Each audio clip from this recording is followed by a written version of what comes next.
Novo Testamento. E é neste capítulo de número 9 que está registrado a sua conversão. Quando ele ainda indo no caminho de Damasco, com cartas, ainda querendo prender os cristãos da época, Deus aparece subitamente para ele no caminho de Damasco, dizendo: Saulo, Saulo, por que tu me persegues? Duro é para ti recalcitrar, resistir contra os meus aguilhões. É dentro deste capítulo onde aparece a conversão de Saulo, que simplesmente no final do capítulo vem aparecer essa história de ressurreição. Uma mulher que estava morta e que vai voltar a ter vida. Ora, o que se passa dentro dessa história? O texto diz que essa mulher fica enferma. Automaticamente, passado um tempo, ela vem a falecer. Qual é o ciclo natural após o falecimento? Preparar o corpo, fazer todo o cortejo fúnebre, enterrar a pessoa e fazer ali o ato cerimonial. Mas a história nos diz que quando essa mulher morre, ao invés de prepararem o corpo e levarem essa mulher para o local de destino onde ela ficaria, o texto diz que as pessoas pegam o corpo dessa mulher, lavam o corpo dela, sobem ela para o alto de uma casa, para o quarto da casa onde ela estava. E quando sobem ela para o quarto da casa onde ela estava, aqui começa a ficar estranho a história. Meu Jesus. Porque nós sabemos que Pedro era um apóstolo, mas Pedro não era coveiro. A mulher morre, ao invés de entrar em contato com a funerária da época, digamos assim, ao invés de entrar em contato com as pessoas que preparariam o corpo para levar até o local do enterro, eles decidem: vamos chamar a Pedro. Ora, quando eles falam vamos chamar a Pedro, lembre que essa mulher está morta. Essa mulher já está colocada no quarto alto. Ao invés de direcionar essa mulher para o túmulo, estão aguardando com o corpo daquela mulher a chegada do apóstolo Pedro. Agora, a Bíblia sempre nos deixa bem claro que seguinte a morte, segue-se o juízo. Só que tem alguém em volta dessa mulher, tem um povo em volta dessa mulher, que não está aceitando o que aconteceu. Ora, é natural do ser humano nascer, viver e morrer. É óbvio que nós temos uma estimativa bíblica, até mesmo de vida, onde nos mostra que aproximadamente até os 70 anos, passando disso, é cansaço e fadiga. Mas mesmo nós sabendo que não somos eternos, que não vamos ficar para a semente, a morte é uma coisa incompreensível e inaceitável. Até porque Deus plantou dentro do coração de todo ser humano aquilo que nós chamamos de eternidade. É por isso que nós temos o sentimento de eternidade. É por isso que o ser humano nunca vai entender o percurso da morte.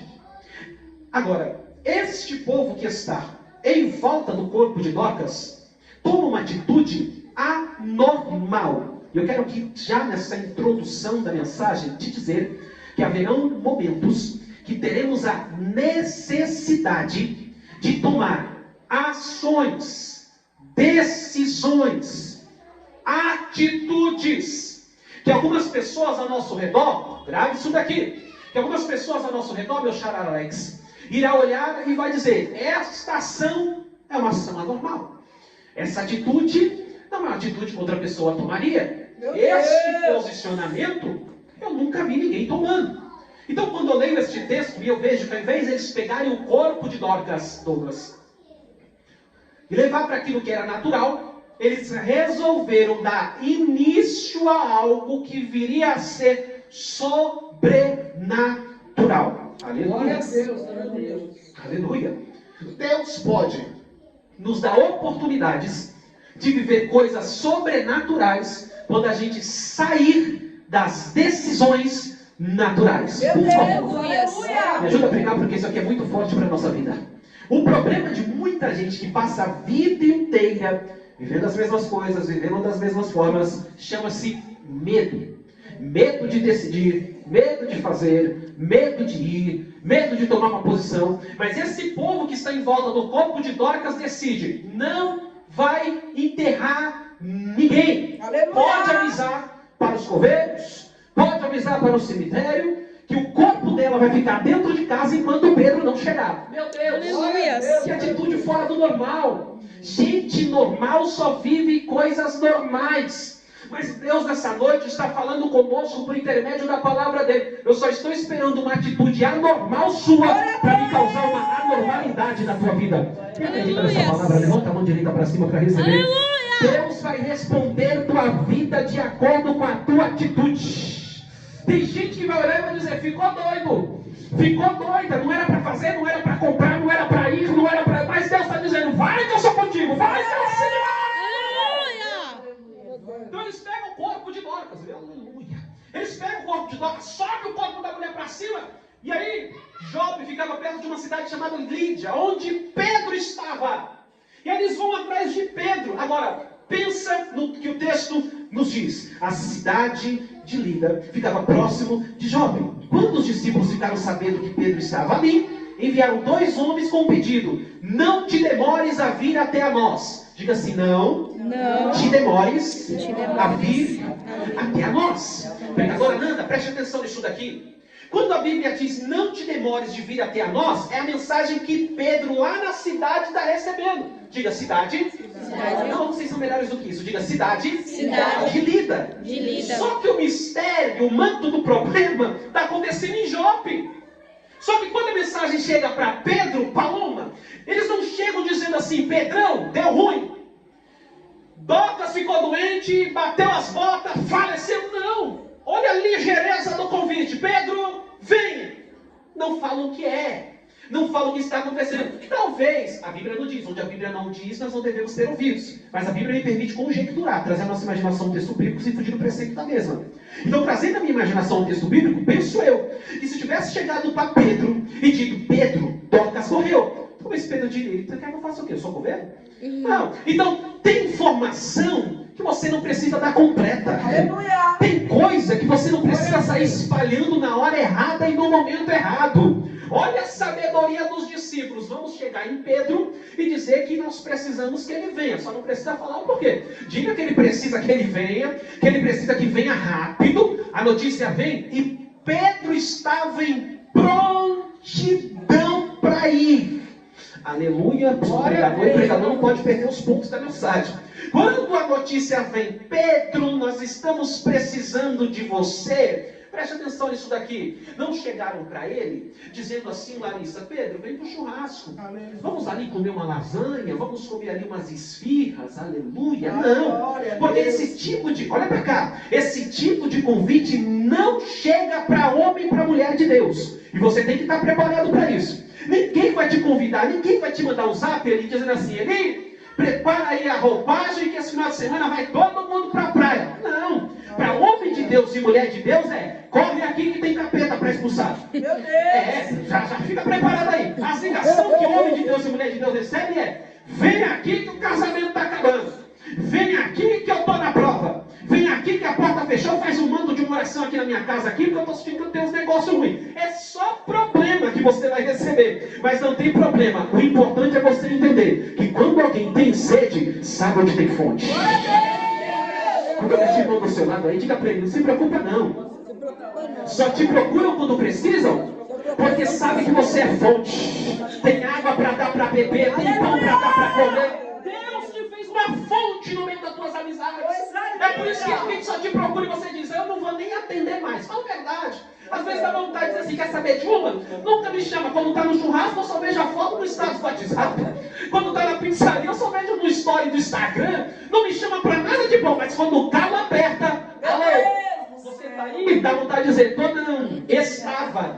Nossa, faz tempo que eu não te vejo, e que pena que tu me achou.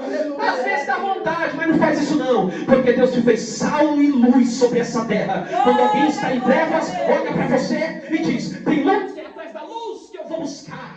Glória a Deus. Deus te fez uma fonte. Aponta esse dedo de profeta também, que Deus te fez uma fonte. Então Pedro, quando ele escuta o convite, ele diz, não é o homem que está me convidando. Por quê? Porque se é um trabalho para fazer, eu não trabalho para o homem, eu trabalho para Deus. Se eu vou, Deus vai junto. Aleluia. Aleluia. Oh, glória. Chegaram, acharam Pedro e Pedro estava em prontidão. Precisamos estar preparados, porque o convite, a obra, a missão, a oportunidade chega quando a gente menos espera.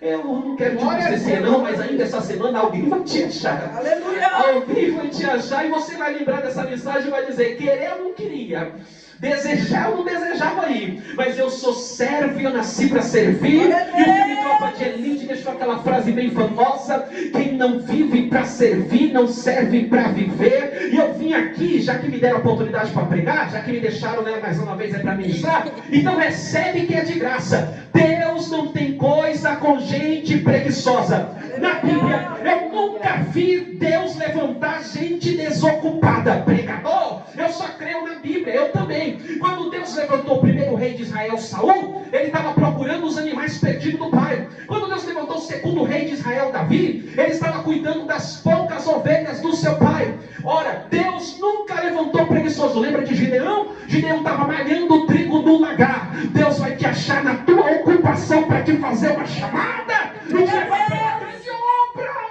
Glória a Deus, aleluia. Aleluia. Dá um sorriso de crente para alguém do seu lado, para não ficar bravo nem com você, nem comigo, e diga: Deus quer você na intimidade. Oh, glória. Aleluia. Então eles vão achar Pedro na cidade de Lida.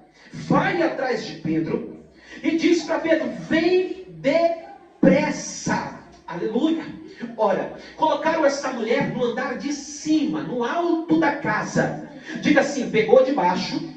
Não, você pensou em dizer, mas não disse. Diga: pegou de baixo. E colocou no andar de cima. O problema era Dorcas, era Tabita. Dorcas, o corpo dela que estava morto. Se você não pegar isso daqui, irmãos, eu vou parar aqui e vou deixar a mensagem para vocês pensar sozinhos depois. Pega isso daqui. Eles estão pegando o problema e estão colocando no andar de cima. Meu Deus, aleluia! A Larissa está mais ligada, vocês estão muito ligados. Eles estão pegando o problema lá e, ao invés de deixar o problema no andar de baixo, está dizendo: pega o problema e coloca no andar de cima. Aleluia! Aleluia! Aleluia! Sabe qual é o nosso problema? Pergunte qual. Querer resolver as coisas no andar de baixo. Meu Deus, isso é forte. Glória a Deus, aleluia. Só que o céu está nos dando resposta aqui nesta noite. Pega esse problema que você está tentando resolver com a sua própria mão. Pega esse problema, está entendendo que Deus está falando aqui com a gente? Aleluia! Pega esse problema, porque no andar de baixo fala sobre resolver com a nossa própria força, resolver com a nossa própria mão, resolver do nosso jeito, resolver com a nossa experiência, resolver com aquilo que a gente acha que sabe, resolver com aquilo que a gente acha que tem. Aí Deus está falando assim: calma, você está se cansando com isso aí, você está se estressando com isso, você está perdendo a sua linha com isso. Pega esse problema, coloca no andar de cima. Colocar no andar de cima significa coisa que você não pode resolver, Deus pode.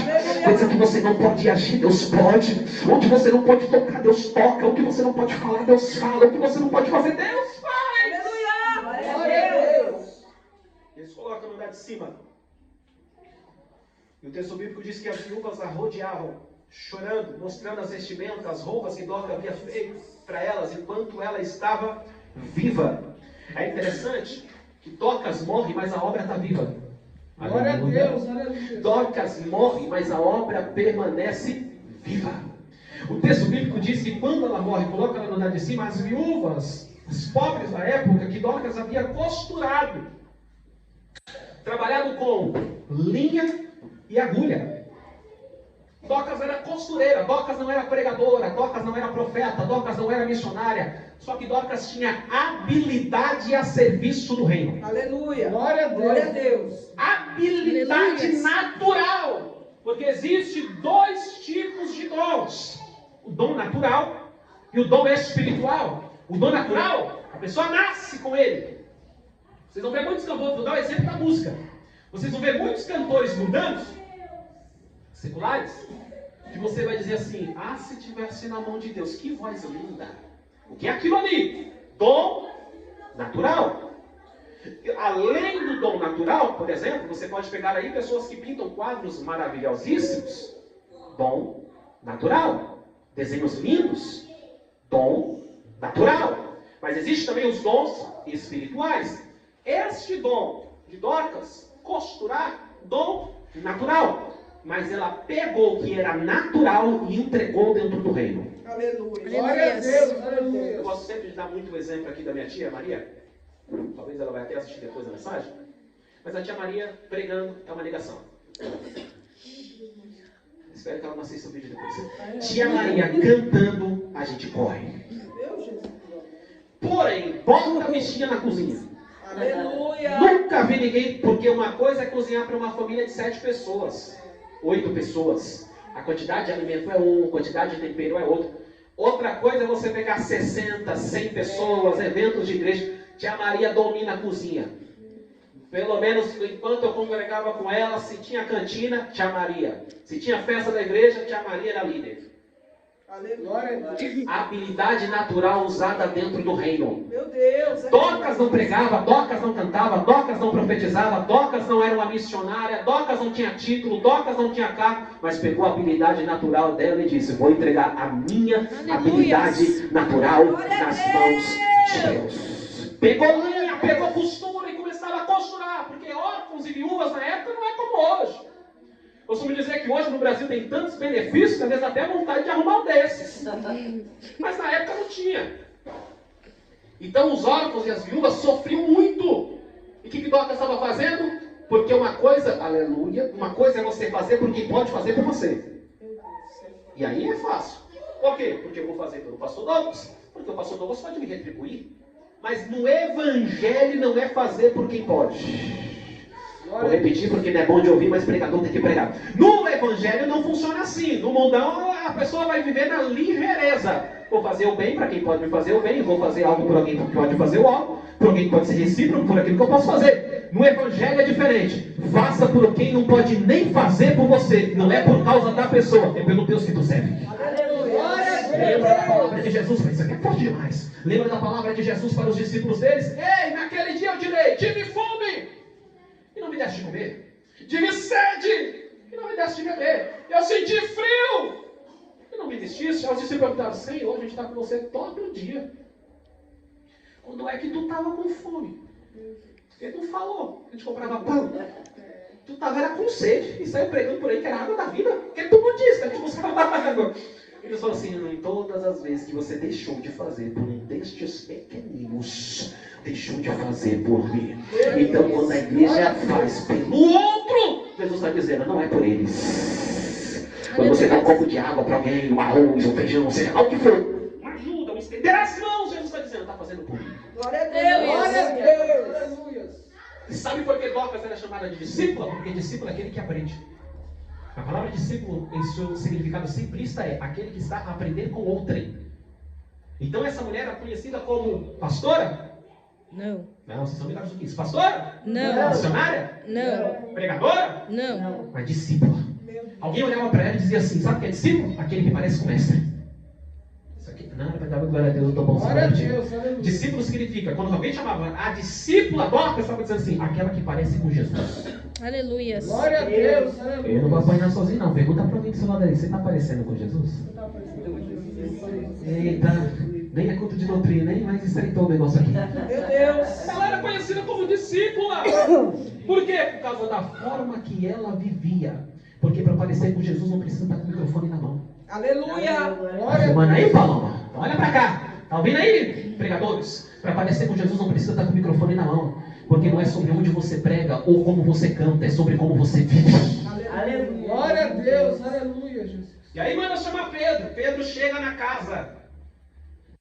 É interessante que quando Pedro chega na casa, o texto bíblico diz que Pedro pediu que todos deixassem o quarto. O milagre ia acontecer, sim ou não? Sim. Só que antes do milagre acontecer, Pedro chegou. Imagina Pedro olhando as viúvas, tudo chorando. Pedro, Doquinha. Tá mentindo morrendo. Olha as obras que ela fazia. Quando Pedro viu toda aquela multidão chorando, a primeira coisa que Pedro falou assim: desce. Aleluia. Glória a Deus, aleluia. Sai do ambiente. Isso aqui é muito forte. Tem coisas que quando Deus vai fazer nas nossas vidas, a primeira coisa, ou o primeiro sinal é a saída de pessoas de dentro da casa. Glória a Deus. Glória a Deus, aleluia. Casa na Bíblia fala sobre lugar particular. E às vezes a gente estranha o sumiço de alguns. Sim ou não, igreja? Sim. Eu pelo menos estranho. Muitas das vezes a gente estranha o desaparecimento de algumas amizades. Eita, o céu está Meu falando. Deus, fala, Jesus. Às vezes a gente estranha o desaparecimento de algumas mensagens que chegavam e não chega mais. de algumas amizades próximas que ficam um pouco mais distantes, pois eu trago uma palavra de Deus revelada biblicamente para a tua vida nesta noite. Glória a Deus. Não se estranhe se Deus começar a tirar algumas pessoas da sua Glória a vida. Deus. Aleluia! Glória a Deus. Quando Pedro chegou, Pedro sabia que o ambiente ali era um ambiente para se formar milagre. Primeira coisa que Pedro faz, sai de perto, pede para sair. Como ele estava em cima, pede para descer. E Deus está dizendo, eu estou tirando algumas pessoas, porque antes de eu fazer algo dentro da casa, Meu Deus. antes de eu realizar um milagre, você vai sentir a falta de algumas pessoas, mas não vai ter falta de milagre. Glória a Deus. Glória a Deus. Aleluia. O texto diz que Pedro manda sair. E logo depois que Pedro manda sair, o texto bíblico que nós lemos vai dizer da seguinte forma: Pedro se dirigiu para a mulher morta e ajoelhou-se e orou. Por que Pedro se ajoelha e ora? Pergunte por quê? Porque O milagre da ressurreição não está em Pedro. Meu Deus, é verdade. O milagre da ressurreição está naquilo que Pedro carrega. Meu Deus. glória a Deus. Só que a oração, nós conversamos aqui ontem sobre isso. A oração na vida do cristão é como uma recarga de celular. Aleluia. Paloma está usando o celular ali, daqui a pouco tem que sair para trabalhar, vou ter que carregar o celular para o celular durar a madrugada inteira. Por quê? Porque eu usei. Na vida cristã, da mesma forma, quanto mais Deus te usar, o cristão ele não fica de pé porque está de pé. O cristão só fica de pé se estiver de joelho. Glória a Deus. Glória a Deus. Aleluia. Pedro já havia realizado outros milagres dentro desse capítulo. Pedro já havia descarregado aquilo que ele tinha. Quando ele dobra o joelho, ele está dizendo, Deus, carrega de novo. Glória a Deus. Glória a Deus. Ah, levanta a mão para cima porque eu vou profetizar sobre a tua vida. Nós nunca viveremos grandes coisas tendo pouco tempo de oração. Aleluia. Deus está dizendo, mas se você descer para recarregar, lá vai. Se você descer para recarregar a bateria espiritual, o demônio não te para, capeta não te para, fofoqueiro não te para, ligarudo não te para. Deus está dizendo, desce que é fácil. Vai para a oração que eu renovo. Ele disse para Jeremias, clama a mim. Oh, Glória a aleluia. Deus. E anunciar-te coisas grandes e firmes que tu não sabes. O próprio Paulo escreveu para a igreja de Tessalônica, ele vai dizer, orai sem cessar. Deus está dizendo, vem para a oração que eu tenho um mistério para revelar.